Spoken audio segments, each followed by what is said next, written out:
Hello everyone, welcome to my online target study channel.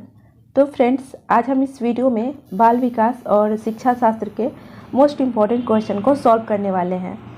तो चलिए start करते हैं आज के हमारे फर्स्ट क्वेश्चन से। तो आज का हमारा पहला क्वेश्चन है, किस उम्र में नवजात शिशु अपनी माँ की आवाज़ को पहचानता है? इसके ऑप्शन है जन्म के समय, 3 महीने पर, 6 महीने पर या फिर 9 महीने पर। तो नवजात शिशु जो होता है वो जन्म के समय से ही अपनी माँ को पहचानने लगता है। तो इसका ए ऑप्शन सही हो जाएगा। अगला क्वेश्चन है, अधिगम तत्परता के उपेक्षा के परिणाम स्वरूप डैश होगा या होगी? इसके ऑप्शन है विकास, परिपक्वता, सुधार या फिर कुंठा। तो अधिगम तत्परता की अगर उपेक्षा की जाए तो इसके परिणाम स्वरूप जो उत्पन्न होगा वो होगा कुंठा। कुंठा की उत्पत्ति होगी। तो इसका डी ऑप्शन सही हो जाएगा। अगला क्वेश्चन है, निम्नलिखित में से कौन सा अनुसंधान प्रकार मौजूदा स्थितियों को सुधारने पर केंद्रित है? इसके ऑप्शन है मौलिक अनुसंधान, व्यवहारिक अनुसंधान, क्रियात्मक अनुसंधान या फिर प्रायोगिक अनुसंधान। तो इसका सही आंसर हो जाएगा ऑप्शन ए, मौलिक अनुसंधान। तो मौलिक अनुसंधान जो होता है वो मौजूदा स्थितियों को सुधारने पर केंद्रित होता है। अगला क्वेश्चन है, बच्चे जब समूह खेल में भाग लेते हैं तो बच्चे निम्न में से क्या सीखते हैं? इसके ऑप्शन है प्रतिस्पर्धा, सहयोग, संघर्ष या फिर ये सभी। तो इसका सही आंसर हो जाएगा ऑप्शन डी, ये सभी।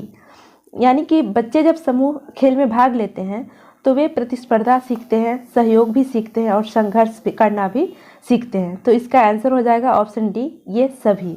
अगला क्वेश्चन है, निम्नलिखित में से कौन सा कारक अधिगम प्रक्रिया को प्रभावित नहीं करता है? इसके ऑप्शन है संस्कृति, आवश्यकताएं, निविष्ट या फिर मापन।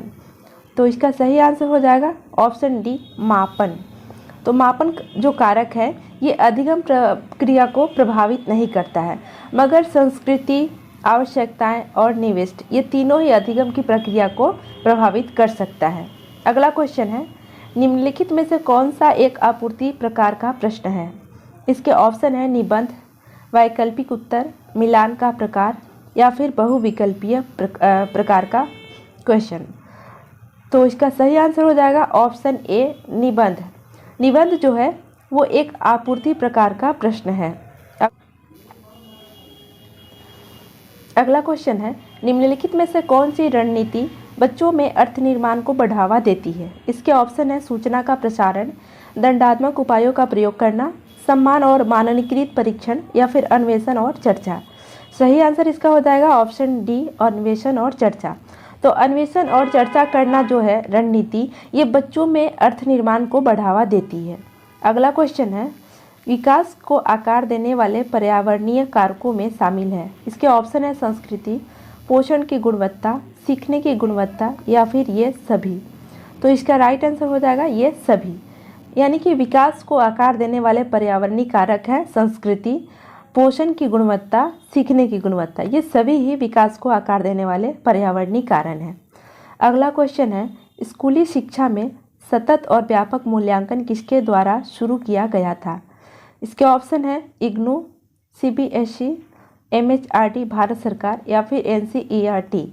तो इसका सही आंसर हो जाएगा CBSE, यानी कि central board of secondary education. इसके द्वारा सतत और व्यापक मूल्यांकन को शुरू किया गया था। तो इसका बी ऑप्शन सही हो जाएगा। अगला क्वेश्चन है, निम्नलिखित में से कौन रचनात्मक आकलन का एक उपयुक्त उपकरण नहीं है? तो इसमें नेगेटिव क्वेश्चन पूछा गया है। तो इसके ऑप्शन है अवधि परीक्षा, प्रश्न व खेल, दत्त कार्य या फिर मौखिक कार्य। तो सही आंसर हो जाएगा अवधि परीक्षा। यानी कि अवधि परीक्षा जो है इस संरचनात्मक आकलन का एक उपयुक्त उपकरण नहीं माना जाता है, लेकिन प्रश्न व खेल यानी कि प्रश्न पूछना और खेल खिलाना, दत्त कार्य, गृह कार्य, मौखिक प्रश्न यानी कि ओरल प्रश्न जो होता है उसे मौखिक प्रश्न कहा जाता है, इस तरह के जो कार्य होते हैं वो संरचनात्मक आकलन के लिए उपयुक्त उपकरण है, मगर अवधि परीक्षा इसका उपयुक्त उपकरण नहीं है। अगला क्वेश्चन है, बालकों में व्यक्तिगत भिन्नता के लिए निम्नलिखित में से कौन कारक जिम्मेदार है? इसके ऑप्शन है माता पिता की मनोवृत्ति, बुद्धि, नस्ल व स्थान। तो इसका सही आंसर हो जाएगा ऑप्शन बी बुद्धि। तो बुद्धि जो है ये बालकों में व्यक्तिगत भिन्नता के लिए मुख्य कारक मानी जाती है। अगला क्वेश्चन है, निम्नलिखित में से कौन सा कथन अधिगम युक्तियों के लिए आकलन को दर्शाता है? इसके ऑप्शन है, आकलन का प्रयोग शिक्षार्थियों पर उत्कृष्ट व निकृष्ट का ठप्पा लगाने के लिए होता है। अगला है, शिक्षण अधिगम प्रक्रिया के दौरान आकलन भिन्न शिक्षण अधिगम युक्तियां बनाने के लिए किया जाता है। तथा सी है, अभिभावकों शिक्षार्थियों आदि को उपलब्धि के प्रमाण उपलब्ध कराने के लिए आकलन किया जाता है। तथा डी है, आकलन अधिगम प्रक्रिया के अंत में किया जाना चाहिए। तो इसका सही आंसर हो जाएगा ऑप्शन बी, शिक्षण अधिगम प्रक्रिया के दौरान आकलन भिन्न शिक्षण अधिगम युक्तियां बनाने के लिए किया जाता है। तो इसका बी ऑप्शन सही हो जाएगा। अगला क्वेश्चन है, एक बालक पहले पूरे हाथ को, फिर उंगलियों को तथा फिर हाथ और उंगलियों को एक साथ चलाना सीखता है। यह उदाहरण वृद्धि और विकास के किस सिद्धांत को दर्शाता है?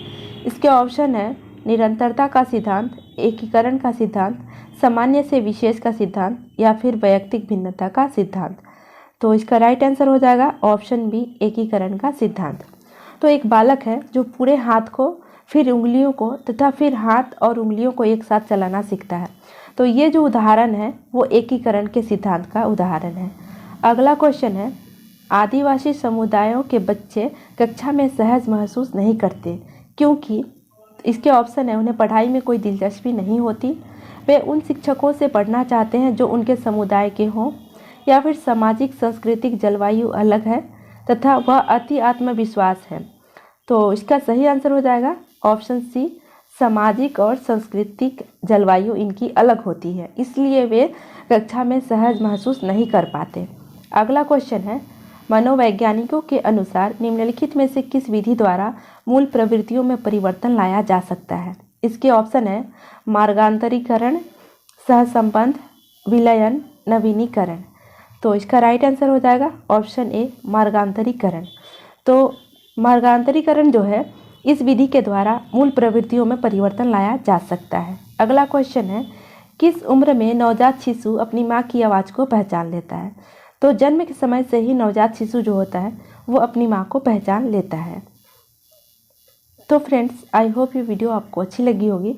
तो अगर ये वीडियो आपको अच्छी लगी है तो इसे लाइक ज़रूर कीजिएगा और साथ में इस चैनल को सब्सक्राइब करके बेल आइकन की नोटिफिकेशन घंटी को ऑन कर दीजिएगा, जिससे आपको आने वाले नए नए वीडियोस की नोटिफिकेशन टाइम टू टाइम मिलती रहे। तो आज के लिए इतना ही, नेक्स्ट वीडियो में फिर से मिलेंगे, तब तक के लिए गुड बाय।